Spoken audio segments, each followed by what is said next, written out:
Fala, meus queridos, aqui quem fala é o Caio Vieira. E o que eu quero falar com vocês é sobre uma mensagem que é a segunda mensagem mais importante da minha vida. Cara, a primeira delas foi quando eu entendi que Jesus é meu Senhor, meu Salvador, e quando eu fui salvo. E teve uma segunda mensagem que mudou a minha vida, mudou a minha existência, mudou a forma como eu vivia a minha vida mesmo já sendo cristão. E é sobre isso que eu quero falar hoje. E essa mensagem é a resposta para a pergunta: para que eu fui criado? Cara, a real é que se a gente deixar, a gente vai ser definido por aquilo que o mundo diz que nós devemos viver. Então nós devemos viver para sermos felizes, nós devemos viver para sermos satisfeitos, para sermos bem-sucedidos, para conquistarmos grandes coisas, para isso, para aquilo, para sermos pessoas legais, pessoas boazinhas, pessoas bonitinhas, pessoas, sei lá. O mundo tem várias definições para que nós somos criados, para que nós existimos, mas a verdade é que o único que sabe de fato para que nós somos criados é o próprio Deus, porque Ele é o próprio Criador. Ninguém melhor do que o Criador para te dizer o para que você foi criado.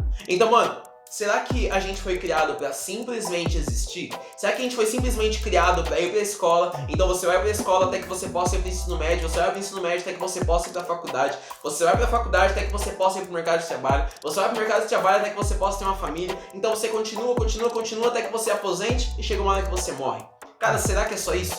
Ou de repente eu penso no contexto mais da igreja, então eu fui criado para estar lá na igreja, então daqui a pouco estou na igreja, eu começo a discipular alguém, então eu começo a me tornar um líder, então daqui a pouco eu sou um pastor, daqui a pouco eu sou um bispo, daqui a pouco eu sou um apóstolo, daqui a pouco eu sou um semideus. Será que é para isso, cara? Será que esse é o propósito da nossa criação? Será que nós somos criados para simplesmente nós pregarmos o evangelho? Será que nós somos criados para simplesmente sermos boas testemunhas de quem Deus é? Será que é isso? Cara, essas últimas coisas, elas não são erradas, e muito do que eu tô falando não é errado. Mano, não é errado você fazer uma faculdade, não é errado você ter um trabalho, não é errado você buscar ser bem sucedido. Cara, eu tô na faculdade, daqui um tempo eu vou estar trabalhando, daqui um tempo eu vou estar construindo a minha família, e tudo isso é válido, tudo isso é importante, tudo isso tem valor. Mas a grande questão é, será que eu fui criado para isso? Mano, será que esse é o motivo da minha existência? Será que eu fui criado para pregar o evangelho? Será que eu fui criado por causa disso? Mano, imagina. Se você foi criado para pregar o evangelho, então me diz o que é que você vai fazer quando você for para o céu. Se você foi criado para expulsar demônios, se você foi criado para curar os enfermos, se você foi criado para essas coisas, então o que é que você vai fazer no céu? Para quem você vai pregar no céu? Para Jesus? Ou será que é para Pedro? Ou será que é para Paulo? Ou será que é para Estevão? Para quem você vai pregar o evangelho lá? Quem você vai curar? Me diz. Já parou pra pensar como isso não faz sentido? Cara, não faz sentido eu ser criado pra uma coisa que é passageira? Porque, mano, todas essas coisas elas têm o seu valor? Sim. Todas essas coisas elas têm a sua importância? Com certeza. Mas todas essas coisas são passageiras. Porque chegará um dia, cara, em que não haverá mais pessoas para eu pregar, não haverá mais pessoas para eu curar, não haverá mais pessoas para eu discipular. Mas ainda assim existe toda uma eternidade para eu existir e para eu viver. Então para que será que eu fui criado de fato? E isso a gente consegue começar a entender quando a gente pensar na criação, lá no começo de tudo. Cara, isso vai de novo falar do Éden, de novo você vai falar do jardim? Sim. Porque o livro de Gênesis é o livro da essência, ele é o livro do começo de tudo. Então quando a gente quer entender o princípio de algo, o começo de algo, a gente tem que ir lá pro comecinho. E lá a gente vê que Deus ele cria o homem, ele cria todo o ambiente, ele cria todo um ecossistema para que naquele lugar ele pudesse vir e se relacionar com o homem, ele pudesse vir se relacionar comigo e com você. Então, cara, lá no jardim não tinha a ver com aquilo que Adão e Eva eles podiam fazer, não tinha a ver com aquilo que eles tinham habilidade de construir. Mano, Deus não colocou Adão e Eva no jardim para ser o jardineiro. Ele colocou Adão e Eva no jardim para que no jardim ele pudesse relacionar com o homem. E para que aquilo que o homem fizesse pudesse ser uma expressão de adoração a Deus. Então sim, você tem que fazer. Sim, eu e você nós devemos fazer. Mas não é sobre isso. É sobre um relacionamento, em que por meio do relacionamento eu entendo qual é a vontade do meu Deus, do meu Pai, do meu amor. Então eu vou lá e eu vivo em resposta a isso. Então a gente sabe, tudo começa aí, mas o pecado vem, rompe essa relação. Então Jesus vem para restaurar isso. E a Bíblia fala lá em João 3,16, que é com certeza um dos versículos mais conhecidos da Bíblia. E se você tem mais de, sei lá, um mês de igreja, provavelmente você já conhece esse texto. Se você tem um ano, então provavelmente você já sabe esse texto de cor. Que é o quê? João 3,16 que diz: porque Deus amou tanto ao mundo que Ele deu o seu Filho unigênito, para que todo aquele que nele crê não pereça, mas tenha a vida eterna. Cara, sabe o que eu acho louco? É que normalmente a gente entende que esse texto está dizendo assim: Caio, Deus ele amou tanto o mundo que ele deu o seu filho para que pudesse livrar o povo, a humanidade, do inferno, e agora para que ela pudesse ir para o céu. Então Jesus veio para libertar o homem do inferno e levá-lo para o céu.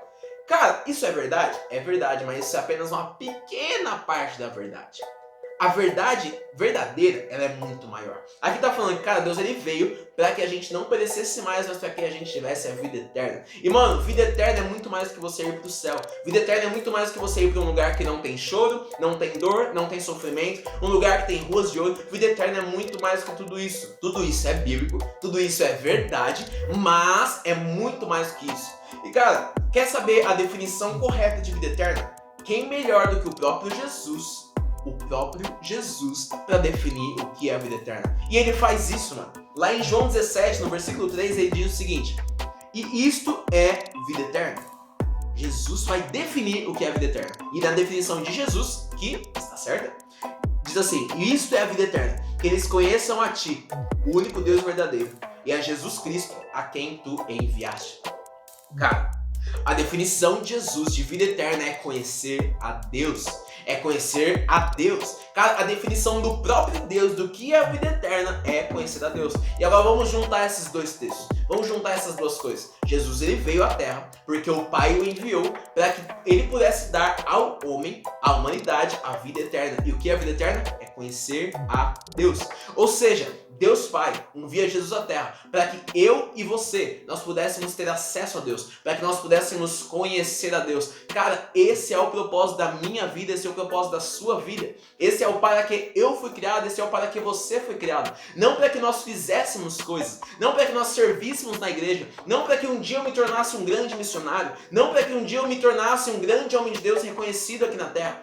Não. Por mais que tudo isso é legal, tudo isso é importante, o propósito da minha criação e o propósito da sua criação é conhecer a Deus. Mas, Caio, você está querendo dizer com tudo isso que a partir de hoje, tudo que eu preciso é só conhecer a Deus e não fazer mais nada? Não. O que eu tô querendo te dizer é que a partir de hoje você precisa entender que o propósito da minha criação e da sua criação é conhecer a Deus. E todo o restante que está aqui nessa palavra, todo o restante que eu e você nós sabemos, nós devemos fazer, como pregar o evangelho, anunciar as boas novas, ser testemunha, discipular, adorar, cara, tudo. Ir para a igreja, submeter aos líderes, cara, todas essas coisas, elas são parte de algo maior. E esse algo maior é conhecer a Deus. Então tudo que eu faço, tudo que você faz, deve ser fruto, deve ser consequência de eu conhecer a Deus, de eu me relacionar com Deus.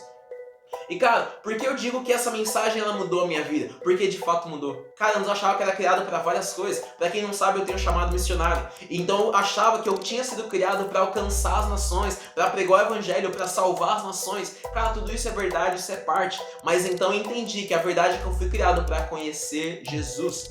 E à medida que eu conheço Jesus, então ele é gerado em mim. E à medida que ele é gerado em mim, as pessoas começam a ver que ele é real. E as pessoas começam a se submeter a Jesus. Então sim, as nações vão ser transformadas, sim, o evangelho será pregado, mas tudo isso porque eu conheço a Deus, tudo isso porque eu tenho um relacionamento íntimo e pessoal com ele. E cara, pra fechar, uma pessoa que Deus usou muito para ministrar isso na minha vida, se você ainda não conhece, o nome do cara é Alessandro Vilas Boas, ele é um dos pastores do ONU. E alguns anos atrás eu vi uma mensagem dele que falava assim: cara, Deus ainda não te chamou para as nações, Deus não te chamou para a África, Deus te chamou para ele mesmo. Quando eu ouvi isso, cara, algo em mim mudou. Algo na minha mente começou a explodir. Eu comecei a entender, cara, não tem a ver com aquilo que eu faço, tem a ver com quem eu conheço. Não tem a ver com aquilo que eu faço, tem a ver com o Jesus que eu estou conhecendo. Porque à medida que eu o conheço, ele é gerado em mim. À medida que eu o conheço, eu vou mais fundo e mais fundo e mais fundo na eternidade. E uma última coisa, cara, não acho que você precisa esperar morrer para começar a viver a vida eterna. Porque Jesus aqui não fala, a vida eterna é aquela vida que acontece após a morte. Não, a vida eterna é aquela que é uma vida vivida para conhecer a Jesus. Então, se eu estou vivendo para conhecer Jesus hoje, então eu comecei a vida eterna hoje. E isso é uma opção, isso é uma possibilidade que também está para você, assim como está para mim. Então, cara, de verdade, para de ficar correndo atrás de tantas coisas e comece a focar naquilo que deve ser focado. Comece a focar naquilo que é o propósito da minha e da sua existência. Comece a focar em conhecer a Jesus. Então você vai ver que todo o restante vai fluir deste lugar. Essa foi a mensagem que mudou a minha vida e eu acredito que pode mudar a sua também, de verdade. Então, cara, se isso te edificou de alguma forma, então faça com que essa mensagem ela alcance, ela chegue ao máximo de pessoas possível. Porque da mesma forma que ela mudou a minha vida, eu creio que ela pode mudar de muitos outros. Então compartilha, mano, compartilha com geral, compartilha nas redes sociais, compartilha nos grupos de WhatsApp, compartilha com seus amigos, faça com que isso alcance o máximo de pessoas possível. Se você ainda não se inscreveu no canal, então se inscreva, ativa o sininho, porque todas as semanas tem vídeo novo saindo por aqui. Então é isso, galera, falou, semana que vem tem mais, é nóis!